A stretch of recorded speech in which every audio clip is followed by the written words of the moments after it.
This is the creamiest garlic chicken you'll ever make. And the best part, it's all in one pan.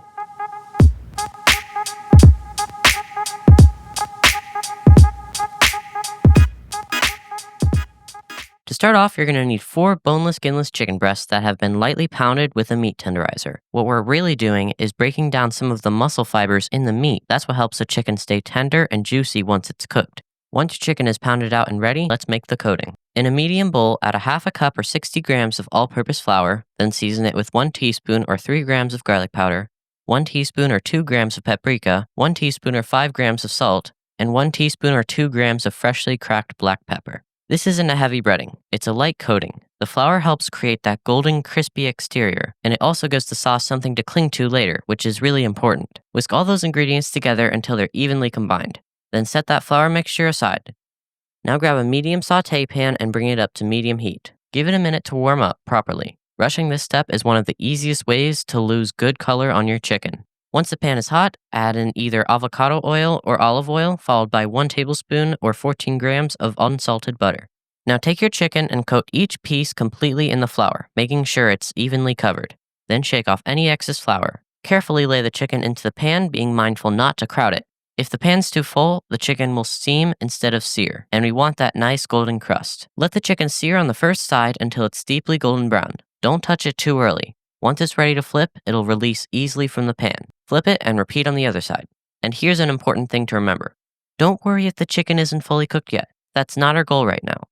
At this stage, we're just building color, crisping the outside, and locking in moisture. The chicken is going to finish cooking later in the sauce. Once the chicken is nicely seared on both sides, remove it from the pan and set aside. Then repeat that process with the remaining chicken until everything is done. Now, it's time to make the sauce.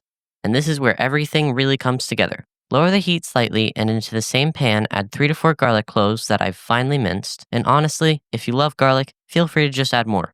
This is creamy garlic chicken after all. Sauté the garlic for about 1 minute just until it becomes fragrant. Keep it moving. Garlic can burn quickly, and burnt garlic turns bitter fast.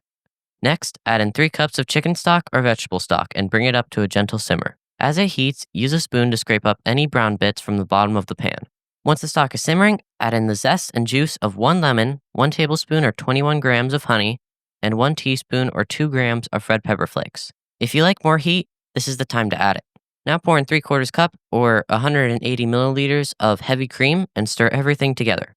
Let the sauce simmer gently for a few minutes so it can start to come together. At this point, the sauce will still be a little thin. That's normal, so now we're going to thicken it. In a small bowl, combine in 1 teaspoon or 3 grams of cornstarch with a splash of cold water and stir until smooth. This is called a cornstarch slurry. While stirring the sauce, add the slurry a little at a time. Don't dump it all at once though. You're looking for a sauce that can coat the back of a spoon, which is what chefs call a nappe consistency. Silky, not heavy. Once the sauce is thickened, add the chicken back into the pan. Nestle each piece into the sauce, spoon some over it, and let everything gently braise for 10 to 15 minutes. You can absolutely use a thermometer and aim for 165 degrees Fahrenheit or 74 degrees Celsius. But with chicken this thin, I usually go by timing and texture. The chicken should be tender, fully cooked, and coated in sauce. Once the chicken is done, remove it from the pan and place it on a plate. Spoon that creamy garlic sauce over the top, then finish with the parsley and a few lemon wedges on the side. If you want to see more one-pan dinners that actually taste like a 5-star meal, check out this playlist here. But other than that, I'll see you on the next recipe.